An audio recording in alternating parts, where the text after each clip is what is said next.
Hello, I'm EVM, welcome back to the channel and to a different location because we physically can't get to the normal location where we do the outside bit. I've got the weather protection gear, so we're all good to go. Now, this is the Citroën ë-Berlingo, the full electric version of the Berlingo, which is now only in electric version. And if you're looking for a Vauxhall e-Combo or the Peugeot e-Rifter, they're basically identical cars. So this is like a 3-in-1 review for you. So we're going to see if this, which is the ultimate in practical, well, it's an MPV, a multi-purpose vehicle. It's a van, but it's also something that, crucially for me, for electric vehicles, comes in 7 seats. There are very, very few electric vehicles out there that have that capability, certainly unlike the Tesla Model X anyway, that's not 70, 80,000 pounds or above.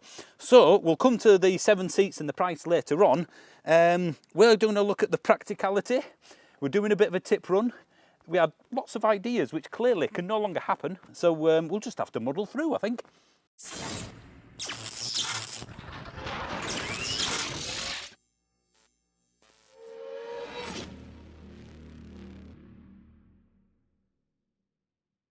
This was completely clear just 2 minutes ago before we set the camera up. So there is a car under here somewhere, and if you want to look at what the e-Rifter looks like, that's what this is.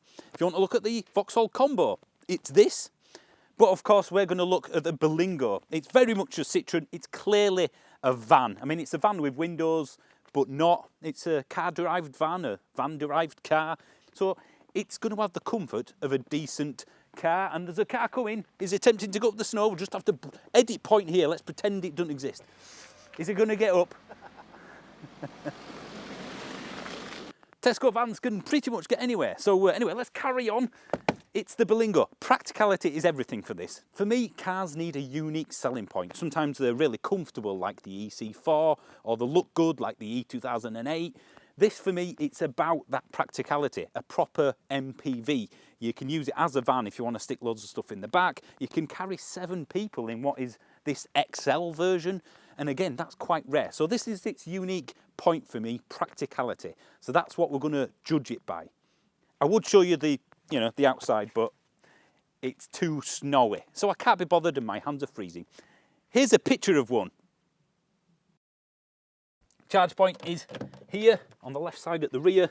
CCS, of course, and you'll get about 70 odd kilowatts if you find a charger that matches it. The side, well, you know what, it's a van. You can see the proportions. You're roughly looking at about just over a foot extra at the back for the XL version compared to the medium version. But for me, it's the 7-seater version that is the one to look for. It's only about £1,000 more. So for me, it's worth going for that extra practicality. And you've got the sliding doors at both sides, which is really, really big entry for this bench. But however, the 2 seats at the back, if it's in a 7-seater mode, it is a bit, you kind of have to do a bit of clambering over this seat when you pull it down. So that's not brilliant, but I suspect the 2 seats at the back probably not going to be used that often. And of course you can get in the back from the rear. Right, now I did notice one thing when it got dropped off, because it is quite long, so it was pushed fairly close up to my garage door. And when you open the boot, well, I couldn't get into the boot. I had to pull the car forward. So you do need a bit of space at the back. And as you can see, as we do with all press cars that are a decent size or van-like, a tip run. So it is truly multi-purpose. You can act like a van, you can act like a 7-seater, somewhere in between. That's where it shines. Right, I think we should get inside now and see what it's like there.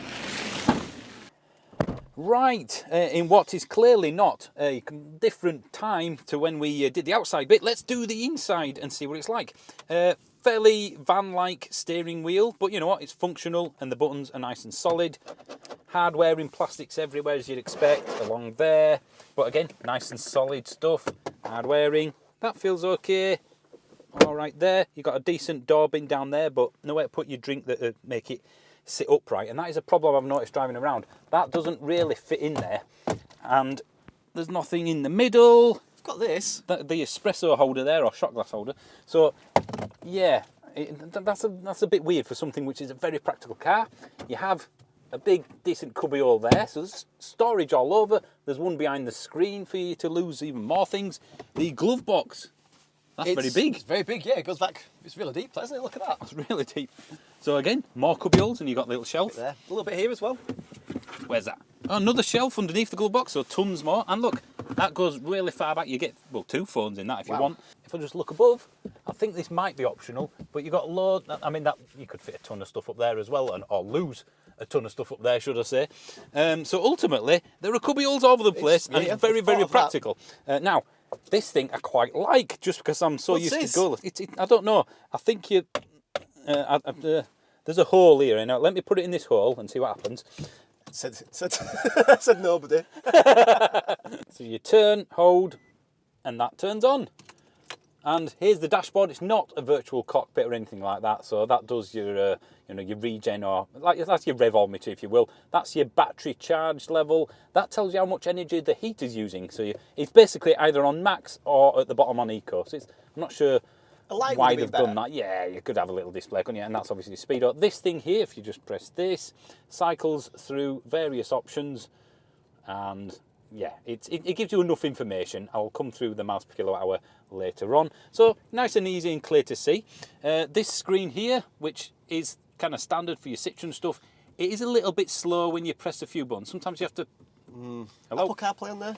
Well, let's have a look. If you press that button there, so you see that was slow. Yep, Apple CarPlay, Android Auto. So perfect, taking care of that. It doesn't matter. But yeah, if you want to use the built-in stuff, it does lag a little bit. So it's not the best, but it's far from the worst.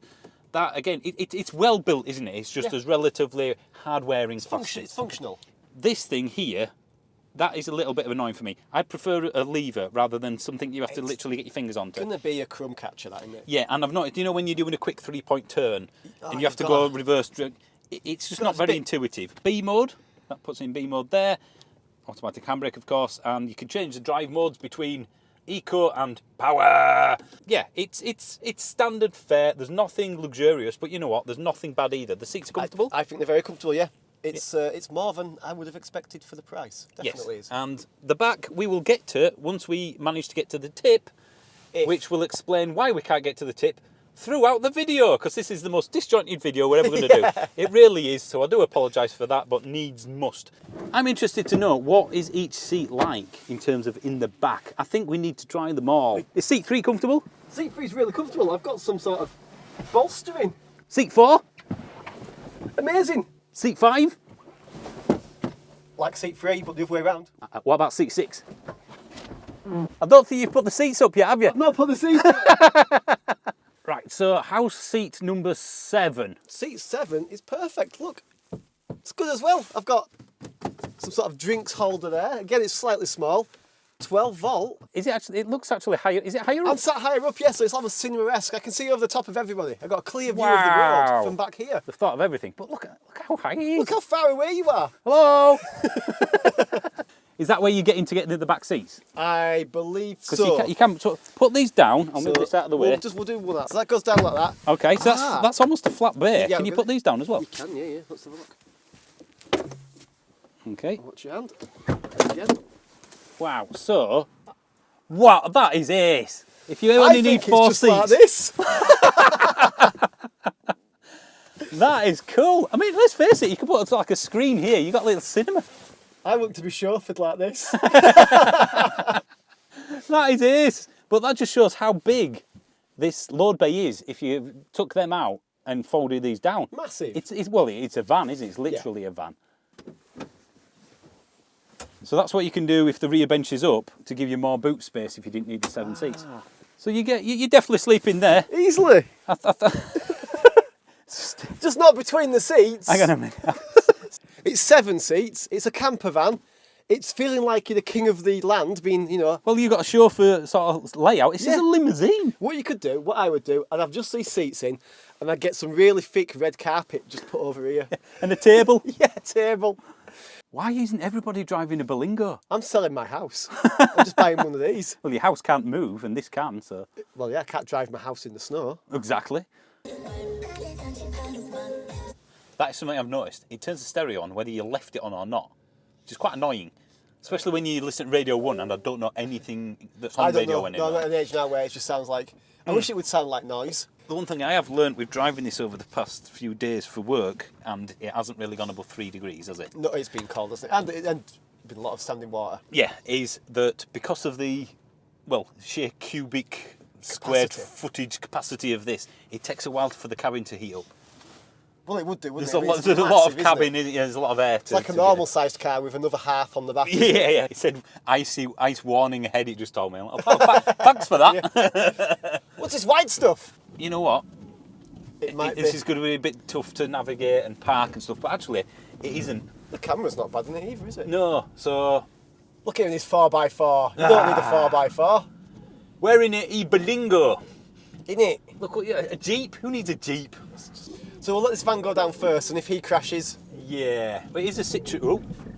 Oh. Is that brake on? Yeah. I couldn't stop then. Well, at least we're going to be able to find out what the heater's like overnight. And also we'll have recorded the crash on video. Well, yeah. Yeah, it's fine. Shall I see if it can stop in snow? Go. Oh! No! We're still moving. My foot's on the brake. Oh, there we go. We stopped now. There we go. I'm doing 3 miles per hour. Oh. This is useless. This is what people in London don't have to put up with. What, hills and snow? Well, no. Basically, every other, it seems, car journalistic type person, they all live down south. Yeah. They don't see what it's like in snow. Have they ever done that review? No. Just think, the amount of messages you've got to review an MPV in the snow. Yep, an electric MPV. Thousands of them. Oh, exactly. Oh, look, no mirror. You get one. They haven't switched them round, have they, for right-hand drive cars? Ah, that would be that then, yeah. Right, well, we're at the bottom of a small hill. There's a few cars in front of us. Effectively, we're not going anywhere. I think we're stuck, aren't we? I think that's the technical term for this. Well, we're not stuck. So, somebody's stuck. Yeah, so over the last 190 miles, bear in mind a good portion of that is the guy bringing it up to me, it's done 2.6 miles per kilowatt hour. Bear in mind, though, that since I've had it over the last 44 miles, it's only done 1.9. Wow. Now, obviously, as you can see, the weather has been similar to this, just without the snow. It's either been heavy rain, 2 storms. Very windy. Very windy, and not above 4 degrees, probably. It's been the worst sort of weather, probably, for doing a car review. As you can see. Yeah. So this is effectively, for me, normal worst-case winter in the UK. Case, yeah. So heater full, bad weather, cold. It's the worst it could be. I think, without driving stupidly, it's the worst winter could be. Yeah. So I'm going to put the range, I was going to say 100 miles, but I'm thinking 90. As a worst case. Yeah, it's worst case. So realistically, 100 to 140. So in summer. It's a short range vehicle, isn't it? Yeah. An ideal taxi with a rapid charge halfway through the shift? I think for certain, like an inner city taxi maybe. Yeah. It's Or not a shuttle. A shuttle, yeah. Certainly not going to be any good at picking people up and taking them to the airport, is it? No. Not if you want to get there. Yeah. Or get back. I think ultimately it depends on your usage. You tell us if it's suitable for you, because I suspect that something like this is probably going to be partnered with another car. So I've had a look around for this XL version with 7 seats. This is the base model, which is kind of refreshing on a press car. I don't mind it. It's functional. No. How much do you reckon? Oh, well, how much did you reckon originally? Did I say, was it between 40 and 45 or something? I think it's 38. 38 was it? I can't. Yeah. Anyway, for the base 7-seat XL, shopping around, £28,500. That's ridiculous. So as a family car, it's actually cheaper than the Mocha. Yeah. Oh. If you didn't need that. Oh. I think we're setting off to see if we can get up the hill. So £28,500. I think that's the list price is 30.5 after the government grant. Even that. And that's for the 7-seater version. Yeah. There is a slightly cheaper, smaller version. So you've got what can double up as a van. It can take 7 people if you wish, or anywhere in between. It's full electric. It'll do, granted, only 100 to 140 miles all year round. But most electric vehicles, if it fits your pattern, most electric vehicles are second cars, aren't they, at the moment, apart from your Teslas and that. So you know what, if you want a workhorse, just something cheap to throw stuff in the back of it. And this is something I expect that it will just get abused. You know, well, it's built for it though. It is. That's what I mean. It's perfect for that. It's hard-wearing plastic. Someone that needs to just shove stuff in the back, get going, occasionally pick a lot of people up. You know, it'd be perfect for a childminder. It would be, yeah. Every childminder in the country. Yeah, this is what I go for in an electric world. The reality is slightly better than the expectation. I think so, yeah. The price is lower than I thought it would be. The electric side of it in terms of range is the only fly in the ointment I think that people will pick up on. Well, yeah, I think people want that 200 mile. They do, That's yeah. V. So you've got to accept this as for me as the second vehicle. Is it worth mentioning these fantastic? Oh yeah, the same guy that designed the It did. armrests in the ID3 put them in here yeah. as well. Look, But in this, they it's the don't same feel- one. We have to mention that in nearly every video, don't we? We do, yeah. It's all right, neither are we. Yeah, no, just leave it I there. like parking here. I think so, yeah. Here's a nice place. Here's a good place to Yeah, park. yeah, this is nice. Yeah. A very, very practical, multi-purpose vehicle, and I think we should laud the fact that this is not an SUV, Do you know what? It does what it's set out to do. which is why the expectation is bob on. Yeah. It's not pretentious in any way, is No, it? it does. It's Even got down hunch to the on, materials it's giving you. which is completely understandable at the price. Mm-hmm. And the fact that it's going to get 7 people in here a lot of the time. You need hard-wearing materials. It's going to get abused, in it. There's going to be a lot of kids and stuff like that, or a taxi. We've emptied. We've got done. to the tip. It's only taken us 4 hours to get here. Wow, the Yeah. wife will never believe you. No. 4 hours to go to the tip. Right, so we can actually show the kind people what it's like back there, and Spacious. look how cavernous it is. It would make a decent camper van, wouldn't it? If Yeah, yeah. like a small camper van I think conversion. so, yeah.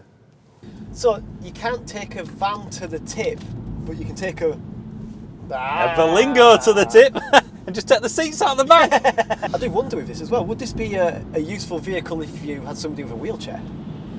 I do think there's a motability Multibility. sort of argument for one, because the So- side doors, the rear opens up. He does, yeah. So you could probably get a platform Get a going at ramp the or back. something in I would there. imagine there is Berlingo conversions out there. In fact, I'm sure half the taxis are Berlingos around here that have got Have the disabled access. Yeah, the bit for the so you can put the wheelchair in the back. Yeah, yeah. So what is wrong with this car, given it's what it's Range. designed for? Is it Range. just range? It is range a bit, isn't it? I mean, let's see what we've done so But then far. It's a double the range and it was 40 grand. It's quiet though, isn't it? Yeah. Really quiet. Considering the size of it.